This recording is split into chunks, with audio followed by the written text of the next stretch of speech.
your ideal environment sa iyong workplace?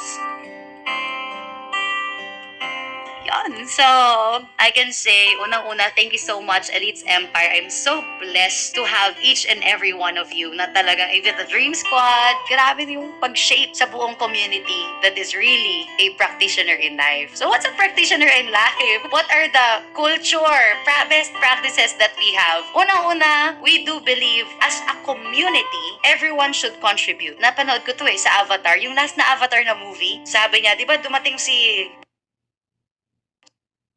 Jake Sully sa isang tribe. Galing siya sa forest, napunta siya sa ocean. Tribe ng mga avatar. Alam mo, sinabi sa kanya, oh, here's your things. I'll accept you in my tribe. Here's your things. But learn fast for you to contribute something. Why? That's a healthy environment. If you know the giving and receiving. Hindi pwede na pumunta lang sa environment, tapos yun na yun. You just receive, but you don't give. It's not healthy. So our workplace that is really healthy is we know how to value it. And as we value it, it means that we value each other. Kasi parang yung isang body of water. What's the healthiest body of water? It's waterfalls, di ba? Nandyan yung mga salmon, andyan yung mga hipon.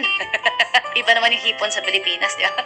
Andyan yung mga salmon, mga ganyan. Very healthy ang lalaki. Why? It's because yung waterfalls, may in, may out. May in, may out. It's a cycle. Pero ano yung pinaka hindi healthy na water? It's the Dead Sea. Why? It's because wala siyang outlet. Yun lang siya. So wala siyang umiikot kasi na flow of water sa kanila or sa isang environment, I can say, the flow of energy that they give and take. Diba? Kaya mas maganda may giving, receiving. And at the same time, if that is your workplace, everyone knows that they are valued. Everyone is so happy doing their thing. They are passionate in creating their own life. Unlike kapag hindi healthy yung environment, they are passionate in bringing other people down. Pero if you know that you are in a safe space, you love everything around you, you communicate your love. Alam mo ba, sa Elites Empire, so happy kasi even the boys are saying, I love you, bro.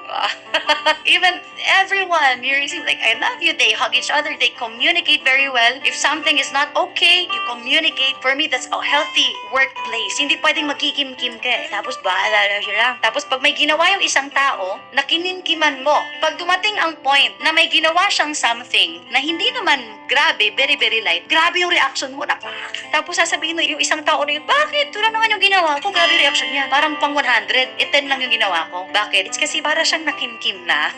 So a healthy environment says whatever it is na gusto nilang sabihin intentionally. And if the person na nasabihan mo knows your heart, that you intend to help them, you intend to communicate, you intend for you to be understood by them,